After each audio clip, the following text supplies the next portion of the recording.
Hello, जय Hind everyone. तो recently Bharat के प्रधानमंत्री श्री नरेंद्र मोदी 2 दिन के लिए एकांतवास में गए थे।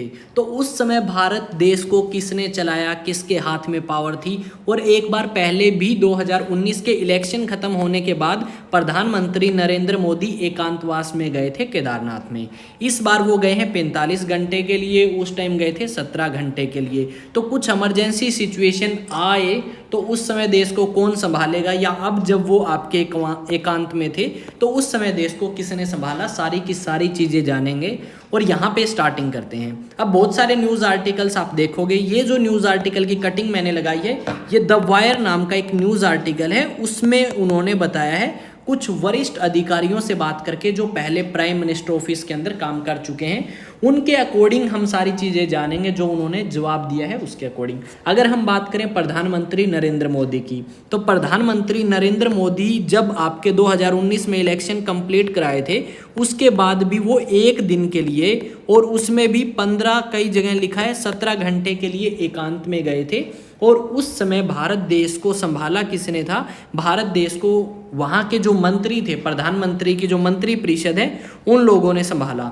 इससे पहले अगर बात करें तो 2014 सितंबर के महीने के अंदर जब भारत के प्रधानमंत्री अमेरिका के दौरे के ऊपर गए, तो उस समय उन्होंने एक आदेश जारी किया था, और उसमें सारी की सारी पावर उस समय के गृह मंत्री या होम मिनिस्टर अमित शाह को सौंप के गए थे प्रधानमंत्री नरेंद्र मोदी। और ये सारी की सारी घोषणा न्यूज़पेपर के अंदर भी आई थी।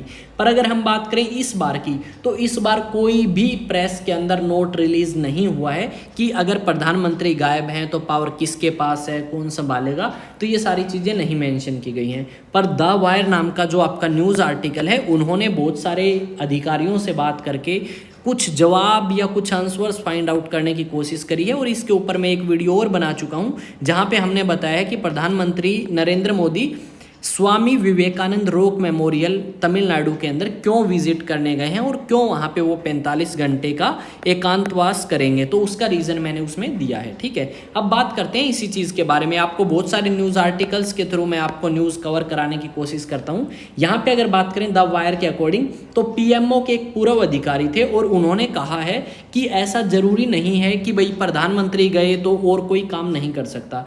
पर उन्होंने कहा है कि प्रधानमंत्री एकांत में गए हैं, वो बहुत गैर जिम्मेदार काम या गैर जिम्मेदार कदम इन्होंने उठाया है, क्योंकि प्रधानमंत्री के पास ही है ये पावर कि वो परमाणु कमान या परमाणु हथियारों का यूज़ करना है या नहीं करना, ऑर्डर दे सकते हैं। तो इस करके ऐसा नहीं करना चाहिए प्रधानमंत्री को, और थोड़ा सा जिम्मेदारी का कदम जो है वो उठाना चाहिए, क्योंकि हमारे पड़ोसी देश के अंदर या हमारे कंट्री के पड़ोस में पाकिस्तान और चाइना जैसी कंट्री हैं जिनसे हमारे अच्छे रिलेशन नहीं हैं। इस करके उन्होंने ये जवाब दिया। एक पूर्व कैबिनेट सचिव थे, उन्होंने कहा कि गंभीर हालात हैं हमारे पड़ोसी देशों के अंदर, चाहे वो आपका पाकिस्तान हो, चाहे फिर आपका वो चाइना हो। तो ऐसे में ऐसे कदम उठाना बहुत गैर जिम्मेदार हैं। और इस समय जो रोज़मर्रा के काम हैं या जो डेली रूटीन के काम हैं, वो तो प्रधानमंत्री की मंत्री परिषद भी देख लेगी, पर आपके जो ज़रूरी काम हैं उनको कौन देखेगा। जैसे आपका परमाणु हथियारों का जो मामला है, वो सबसे ज़्यादा पेचीदा सामने आया है इसके अंदर। या जितने भी ऑफिसर्स हैं, उन्होंने परमाणु हथियार को लेके सबसे ज़्यादा चिंता जो है वो जताई है प्रधानमंत्री नरेंद्र मोदी के इस फैसले को लेके। अगर हम बात करें तो यहाँ पे एक पूर्व विदेश सचिव भी थे, उन्होंने कोई खास उत्तर तो नहीं दिया, पर उनका कहना यही था कि ऐसा ज़रूरी नहीं है कि प्रधानमंत्री जो है वो अगर एकांत में चले गए तो उनसे कोई क्वेश्चन ही नहीं पूछा जा सकता। अगर प्रधानमंत्री एकांत में गए हैं यहाँ पे, तो अगर ज़रूरत पड़ती है तो उस समय निर्देश जारी करके पीएमओ को, और पीएमओ आगे प्रधानमंत्री को निर्देश जारी करके कोई भी जो बात है वो पूछ सकती है या बात कर सकती है। ऐसा कुछ नहीं है कि उनको रोका जाएगा या नहीं बुला सकते उनको। साथ में एक और आपके जो अधिकारी हैं, उन्होंने कहा है कि जो परमाणु प्रोटोकॉल है उसकी सारी की सारी पावर किसके पास है, प्रधानमंत्री के पास है। पर प्रधानमंत्री को उस समय जब ज़रूरत पड़े परमाणु हथियारों की, तो बुलाया जा सकता है कि आपको इसके ऊपर कोई फैसला जो है वो लेना पड़ेगा। साथ में इन्होंने ये भी बताया है पीएमओ के एक और अन्य अधिकारी, ये सारी की सारी बातें मैं आपको द वायर नाम के न्यूज़ आर्टिकल के न्यूज़पेपर जो है ऑनलाइन, उसके एक आर्टिकल से बता रहा हूँ। ठीक है, साथ में उन्होंने एक और अधिकारी से पूछा, और एक और अधिकारी से पूछने के बाद उन्होंने बताया कि प्रधानमंत्री जो है उसको सूचित किया जा सकता है, और जो प्रधानमंत्री का एकांत है उसको दरकिनार करके, क्योंकि भारत देश जो है वो सबसे ज़्यादा ऊपर आता है बजाय कि प्रधानमंत्री का एकांत या फिर प्रधानमंत्री जो अकेले जाके बैठे हैं यहाँ पे, जहाँ पे स्वामी विवेकानंद ने भगवान की या मोक्ष की प्राप्ति की थी, हम ऐसा कह सकते हैं। और आप मुझे बताएंगे स्वामी विवेकानंद के बारे में आपको कितना पता है, और जिस दिन इनका जन्म हुआ था उस दिन को हम कौन से डे के रूप में सेलिब्रेट करते हैं, साथ में एक समाज की स्थापना करी थी इन्होंने, आप मुझे उसका नाम भी कमेंट सेक्शन में बताएंगे,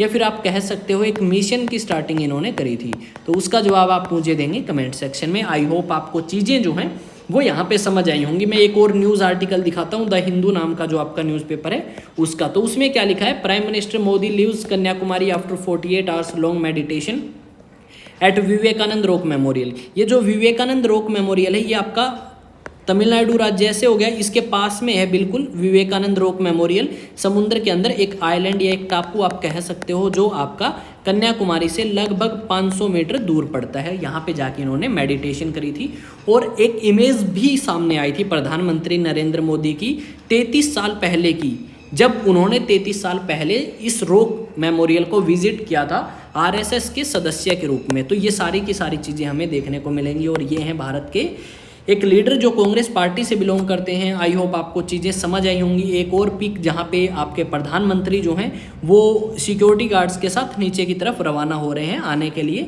इनकी जो 45 घंटे की मेडिटेशन थी वो कंप्लीट हो चुकी है, और मैंने जो समझाया है आई थिंक वो आपको समझ आया होगा कि क्या क्या रीजंस हैं, क्या क्या स्टेप ले सकते हैं। प्रधानमंत्री अपॉइंट भी कर सकता है किसी को सारा काम संभालने के लिए, पर ना तो इस बार इन्होंने किया और ना ही 2019 में किया। 2014 में इन्होंने किया था सितंबर में, जब ये यूएसए के दौरे के या यूएसए के टूर के ऊपर गए थे।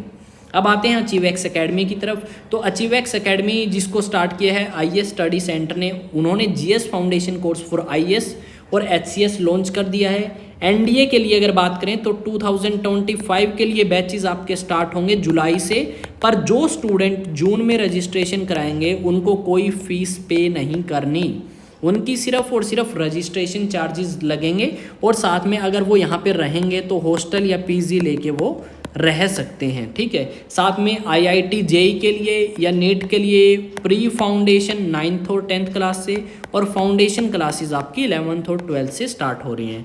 ट्यूशन्स भी अवेलेबल है यहाँ पे, ओलंपियाड है और एनटीएससी मिलिट्री स्कूल इनकी भी प्रिपरेशन कर सकते हो। एसएससी के लिए जो बैच है वो अनाउंस हो चुके हैं। एसएससी में 2 बैच अनाउंस हुए हैं अभी, एक तो एसएससी सीजीएल और एक एसएससी जीडी। इनमें भी आपको हॉस्टल फैसिलिटी और सब कुछ मिलेगा। उसके जो चार्जेस हैं वो बिल्कुल नॉर्मल हैं। हॉस्टल के लिए 6000, और बाकी जो फीस है वो आप मुझसे पूछ सकते हैं इस नंबर पे कांटेक्ट करके। बिल्कुल अच्छी नॉर्मल सी फीस रखिए ताकि हर एक स्टूडेंट इजीली एजुकेशन ले सके। वो भी ऑफलाइन बैचेस हैं, ऑनलाइन कोई बैच नहीं है, ठीक है। और क्योंकि ऑनलाइन में कंप्लेंट भी बहुत आती है, आने वाले समय में अगर हुआ पॉसिबल तो ऑनलाइन भी आपको बैचेस मिलेंगे, पर करंटली ऑफलाइन बैचेस हैं। तो मिलेंगे नेक्स्ट वीडियो में, समझ आया होगा कि कौन क्या कर सकता है अगर प्रधानमंत्री पावर में नहीं है तो, ठीक है। तो मिलेंगे नेक्स्ट वीडियो में। चैनल आपका अपना है भाई, सब्सक्राइब करे बिना नहीं जाना, और कमेंट करके ज़रूर बताएं आप मुझे स्वामी विवेकानंद के बारे में जो मैंने आपसे क्वेश्चन पूछे हैं कि कौन से मिशन की स्टार्टिंग करी, इनके बर्थडे को किस रूप में हम सेलिब्रेट करते हैं, और साथ में इनके गुरु का नाम भी आप मुझे कमेंट सेक्शन में बताएंगे। मिलेंगे नेक्स्ट वीडियो में।